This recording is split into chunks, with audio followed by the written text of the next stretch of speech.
Here we go. Oops. Try again. Thank God, no check engine light or anything.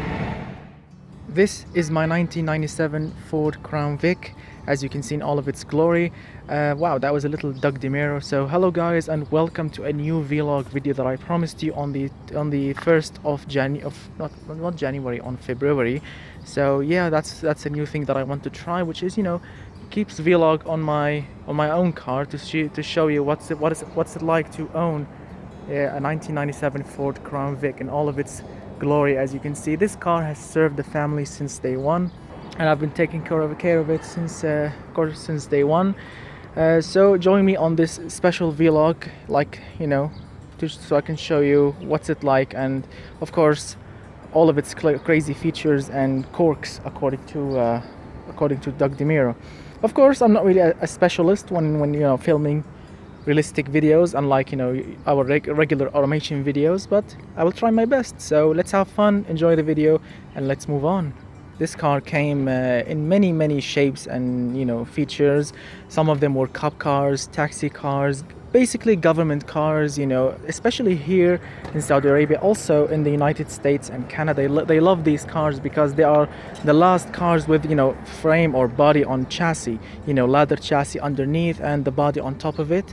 Yeah, and of course the last V8 last V8 sedans, with of course the Panther idea, or the Panther frame, that's how they call it. So let's see the front. This is how the front looks. As you can see, this is the model that I have. So as you can see, this is the back of my Crown Vic. This is the version that I have. They call it here in Riyadh in Saudi Arabia, they call it the butterfly, because the tail lights, they look like butterfly.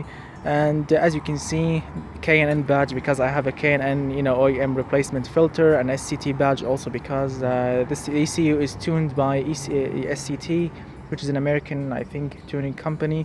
So yeah, that's the back of it. Twin exhaust, as you can see.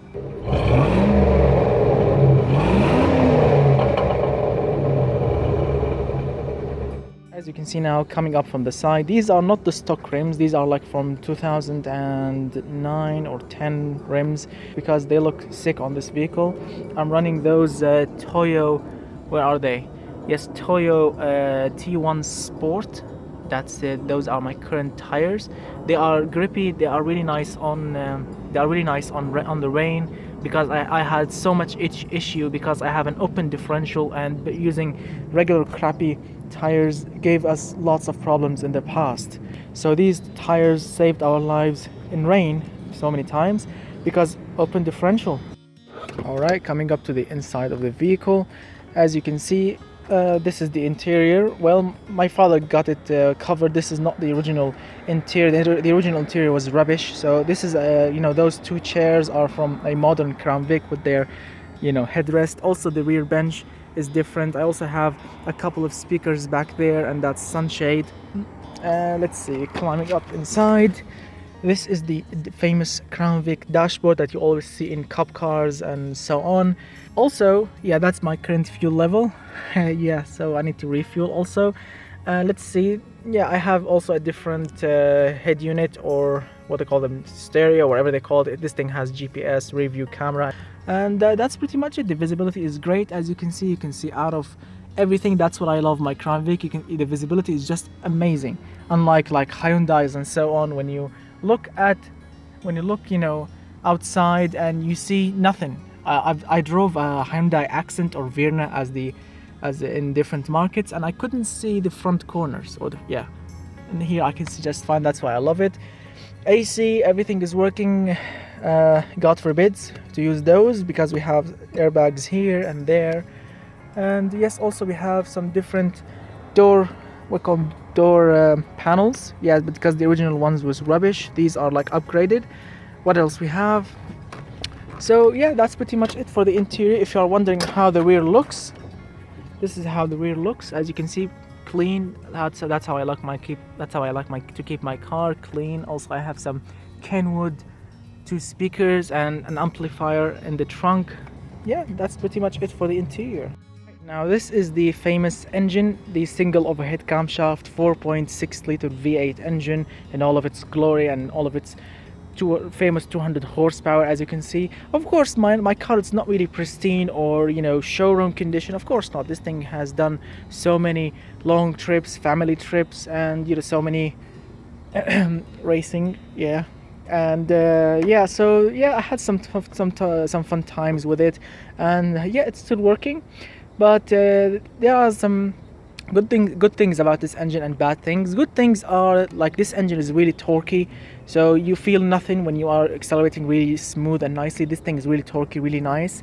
But when you want to step on, yeah, the horsepower, it's not really there. I mean, I had it tuned by SCT, you know, increasing the ignition timing and so on, playing with the air-fuel ratios, and it's much better now. It's more responsive, it's more powerful, increasing the horsepower from the stock rubbish 195 horsepower up to 210, like extra 10-12 horsepower, something like this, using 91 octane fuel. Also, I have the K&N OEM replacement filter under there. I wanted to go with a cold air intake, but I don't know, because the weather here gets extremely hot in the summer.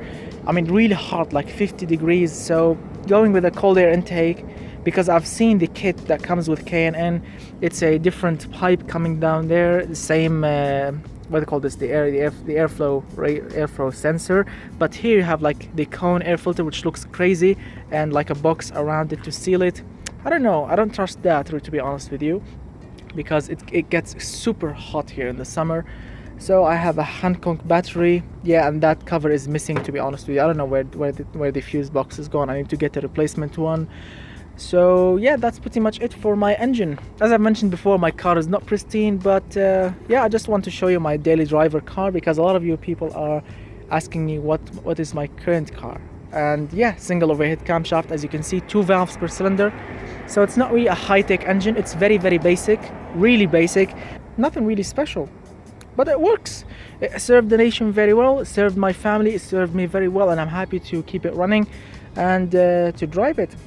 So I hope that you're happy too. So let's move on.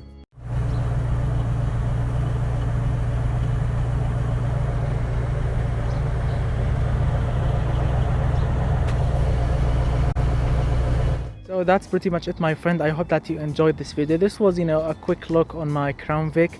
I hope that you like it as I like it too. There are some issues in it. I'm not saying it's 100%, you know, perfect, pristine. No, there are some issues, like with the engine, and I need to replace, or, you know, yes, I think I need to replace the end transmission oil. I need an oil also change for the engine, and I don't know, I need some brake pads too. So yeah, I will keep you updated, my friends. I hope that you enjoy it. So as always, don't forget to hit that thumbs up, get subscribed, share the video if you want to share it, and I will see you very soon with more crazy videos. So if you want me to do more Crown Vic, like vlogs, or I don't know, crazy videos like this, of course tell me in the comment section below. I would love to see that. And as always, check out my Patreon page. I have all my crazy automation and BeamNG cars on it if you want to download them, like the V16 Queen and so on, you know. Check it out, and if when you sign up, download those cars, you will be supporting the channel and giving me more motivation to do more crazy videos and more, you know, videos like this, and even more in BeamNG.drive and automation and so on. So thank you so much, guys, for watching. I will see you very soon with more videos, and goodbye for now, my friends.